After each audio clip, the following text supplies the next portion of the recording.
500 years 500 বছরের পুরনো Buddhist Monk Sangla তেনজিংয়ের এই মমি দেখার জন্যই কলকাতা থেকে এত দূরে 2233 কিলোমিটার পথ অতিক্রম করে এখানে আসা।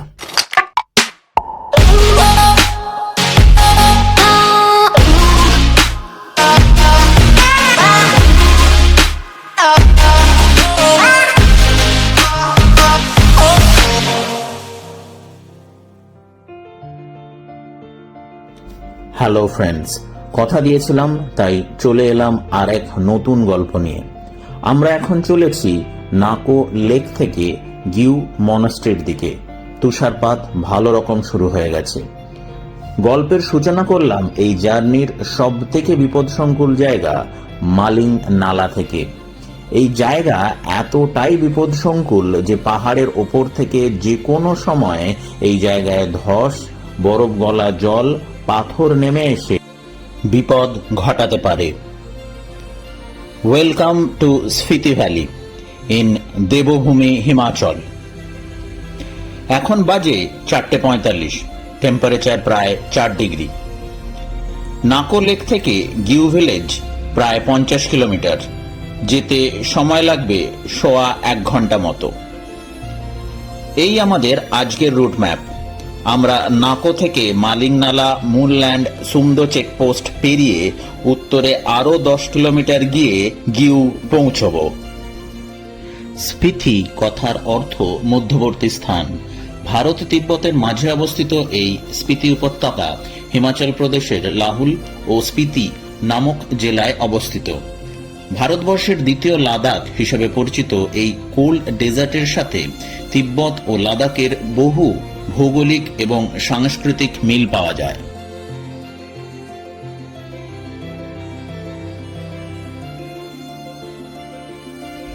নাকো অনেকটা ওপরের দিকে অবস্থিত, উচ্চতা 12,000 ফিট। এবার আমরা ওপর থেকে নিচের দিকে নামছি গিউ এর পথে। গিউ এর উচ্চতা 10,000 ফিট। সুবিশাল হিমালয়ের অপরূপ রূপবৈচিত্র্য দেখতে দেখতে আমরা পৌঁছে গেলাম মুনল্যান্ডে। মুনল্যান্ড কথার অর্থ চাঁদের জমি বা ভূমি। এই অঞ্চলে বাতাস প্রচন্ড বেগে প্রবাহিত হয়। বাতাসের সাথে মিশে থাকা বালি পাথরের গায়ে ঘষা খেয়ে চাঁদের মাটির মতো ভূমি তৈরি করেছে। প্রকৃতি যেন তার ক্যানভাসে নিজের ইচ্ছে মতো বৈচিত্র্যময় ছবি এঁকে চলেছে।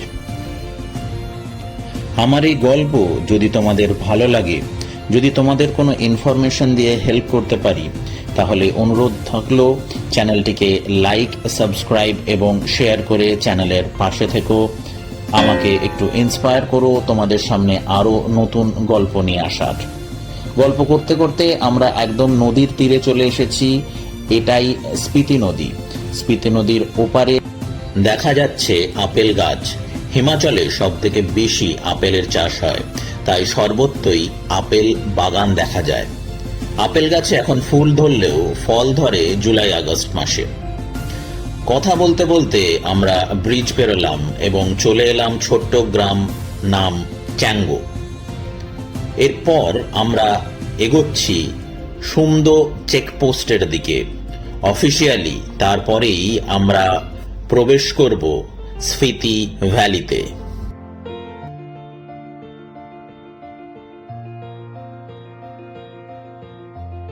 স্পিতি যাওয়ার বেস্ট টাইম মে থেকে সেপ্টেম্বর মাস।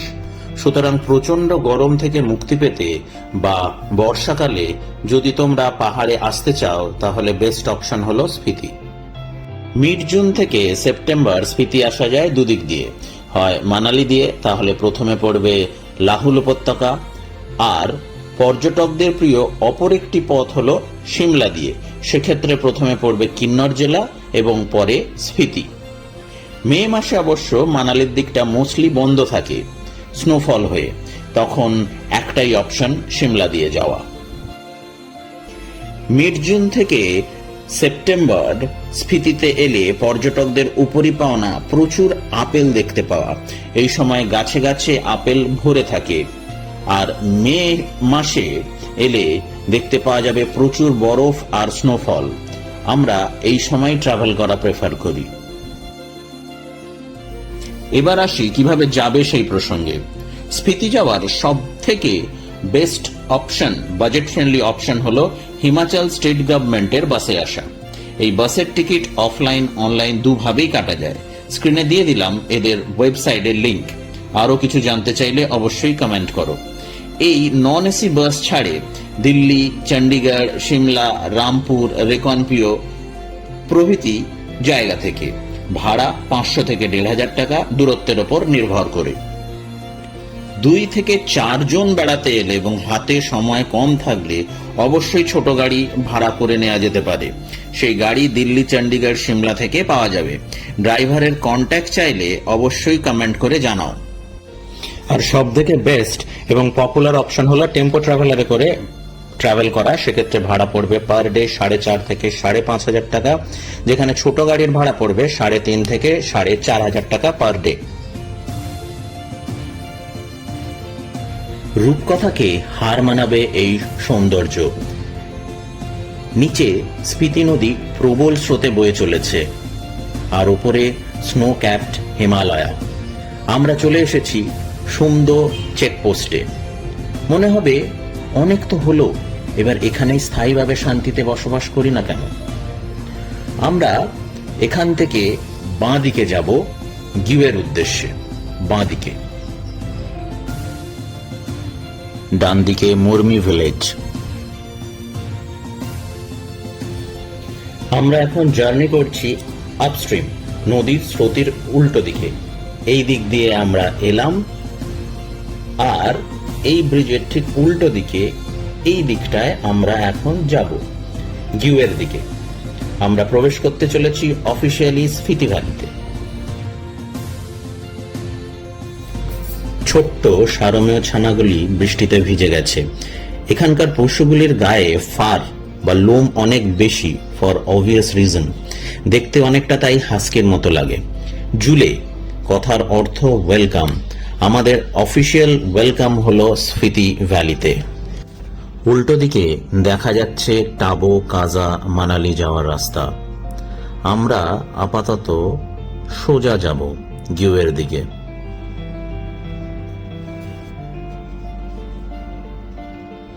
এই হলো গিউয়ের মেন এন্ট্রান্স।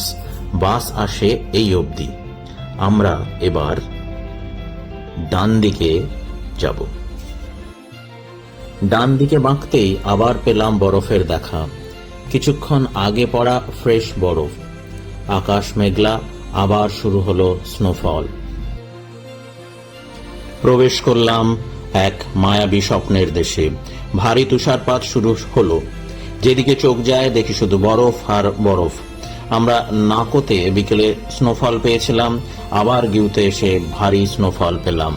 এখন বাজে বিকেল 5:45। চলে এসেছি আমরা গিউতে।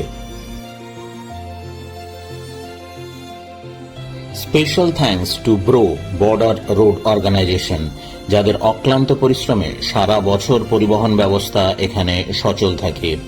আর ধন্যবাদ আইটিবিপি তথা ইন্দো টিবেটিয়ান বর্ডার পুলিশকে, যারা এই এক্সট্রিম কন্ডিশনেও এই অঞ্চলের মানুষ, পর্যটক, সর্বোপরি ভারতবর্ষকে সুরক্ষা দিয়ে চলেছে। গিউ চায়না বর্ডার থেকে মাত্র 5 কিলোমিটার দূরে অবস্থিত। পর্যটকদের মানচিত্রে এই জায়গা উঠে আসে 1975 সালে হওয়া ভয়ঙ্কর ভূমিকম্পের পর থেকে। ভূমিকম্পে পাওয়া যায় 500 বছরেরও পুরনো বৌদ্ধ মঙ্ক সাংলা তেনজিং এর মমি, যা আজও এখানে সযত্নে কাঁচের ঘরে রক্ষিত আছে। তার পাশেই তৈরি হয়েছে নতুন মনাস্ট্রি, যা মূল গ্রাম থেকে ঢিলছোড়া দূরত্বে অবস্থিত। ওই দেখা যায় নিউ মনাস্ট্রি এবং পাশের সাংলা তেনজিং এর মমির ঘর। গ্রামের পাশ থেকে বয়ে চলেছে গিউ নালা। এই মমি মিশরীয় মমির থেকে সম্পূর্ণ আলাদা। এই মমিতে কোনো রাসায়নিক নেই। সম্পূর্ণ ন্যাচারাল প্রসেসে স্টেপ বাই স্টেপ বৌদ্ধ মঙ্ক জীবন্ত অবস্থায় নিজের সেলফ মমিফিকেশন করে। তাই এটা এতটাই ন্যাচারাল যে আজও ওনার চুল, দাঁত, নখ অক্ষত আছে। এই প্রসেস, যা জাপানে খুবই পপুলার ছিল সে সময়, এখন সম্পূর্ণ নিষিদ্ধ। প্রসেসটির নাম সোকু সেন বুৎসু। সারা পৃথিবীতে এরকম ন্যাচারাল মমি 30টিরও কম আছে। লোকাল মতে একদা এই গ্রামে অনেক কাঁকড়া বিচের উপদ্রব হয়। সেই উপদ্রব হতে রক্ষা পেতে উনি নিজের জীবন ত্যাগ করেন। মারা যাওয়ার পরও উনি একইভাবে আজও গ্রামকে রক্ষা করছেন। এই মনাস্ট্রি এখানকার লোকাল পাহাড়ি ফুল দিয়ে সজ্জিত, যা কখনো নষ্ট হয় না।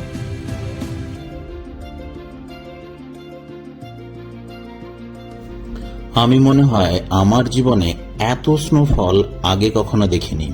চারিদিকে শুধু বরফ আর বরফ, বরফে চারদিক সাদা হয়ে গেছে।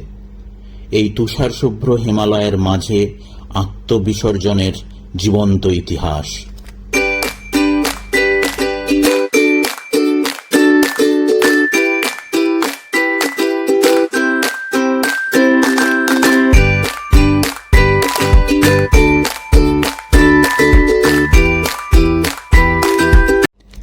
এই বলেই আমি আজকের গল্প শেষ করলাম।